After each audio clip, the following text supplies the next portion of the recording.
it's always good to start with a story. There's a story about a man who was he was thrown to the lions back in the ancient Rome.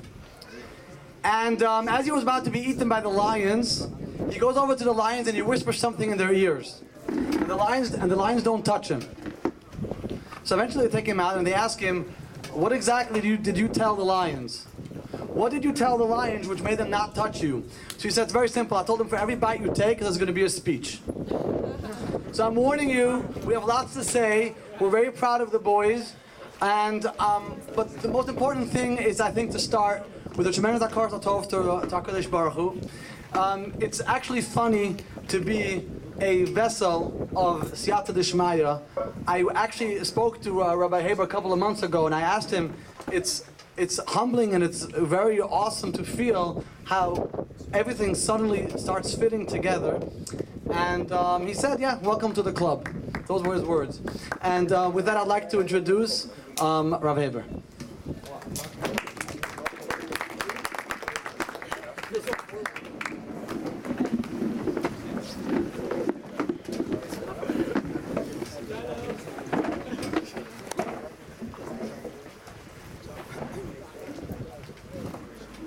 Good evening.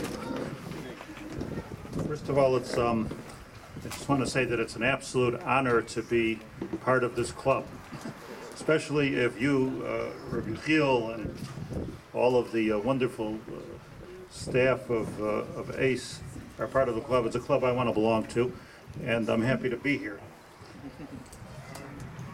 I just want to really just 3 to 5 minutes. Really want to share something with you that for some reason, you learn the parsha over and over and over again, and somehow this is what hit me this year.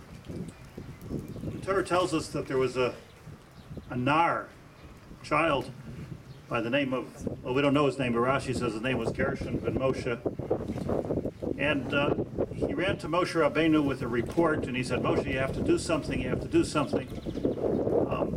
There's two people, Eldad and Medad, and they're not at the Ohel Moed. They're not where you are. They're not where the Nevi'im are. They're not where the 70 people that you made Nevi'im are. They're standing in the Machane and they're saying Nevuah, like Hefker. You know?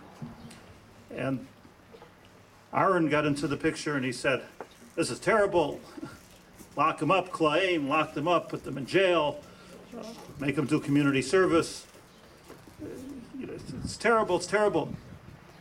And Moshe Rabbeinu, when he heard about this, Yomer lo Moshe Makana Atoli, are you working for my covet? Mi yitain, you want to know something about my covet? Mi yitain kol am Hashem neviim. Halavai, that everybody would be saying nevuah. Ki yitain Hashem es ruchai aleim, and that they should have the ruach of Hashem.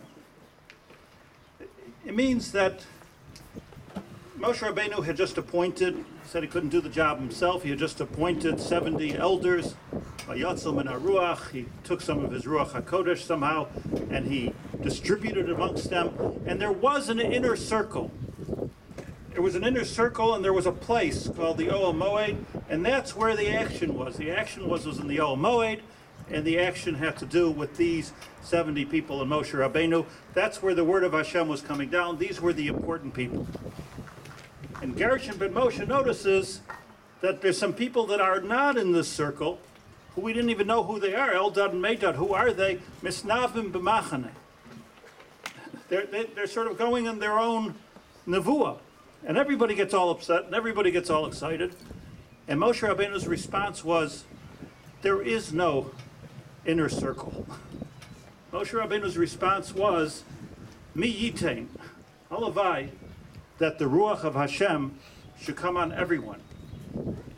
We have it one way, they have it another way. But it would be a wonderful thing if there were channels opened up, says Moshe Rabbeinu, channels opened up all over the Machane, all over Klal Yisrael, new channels and more neshamas that are receiving the Dvar Hashem. That was Moshe Rabbeinu's teaching. And I think it's a teaching, just struck me that this is really a teaching that Moshe Rabbeinu, little story, big teaching. Teaching that has to be repeated day after day, year after year, generation after generation, that there is no circle of those that are okay, and some people are just out of that circle and they're not okay. That doesn't work. Mi yitain kol ha'navim. This, a.c.e, I'm not that intimately familiar, except that I know Phil very well, and I know Kevin very well, I know Walter very well. I know it's the pride of Ramat Beit Shemesh. It's the pride of Ramat Beit Shemesh. If I have to talk about Ramat Beit Shemesh, one of the things that would be on the top of my list would be this makom, this a.c.e.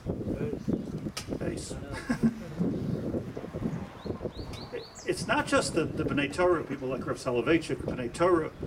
It's not just paragons of integrity in Avas Yisrael. It's about understanding that every person is a neshama, every person has a right, every person has an ability to receive the word of Hashem. Every neshama. So, it's my bracha. And I'm sure and I hope everybody joins me in the bracha. Let's feel it. That we should be zocheh to find many eldads and meidads. We should find them all, and we should open up more channels and more channels of ruchnias to their neshamas. And then, alavai, mi'iteng, we know what'll happen when Hashem is everywhere, when every person is activated and enacted, we'll be zocheh to the true hashras, hashchina, and the Yerushalayim the way it's supposed to be. Thank you very much. All the brachas to you.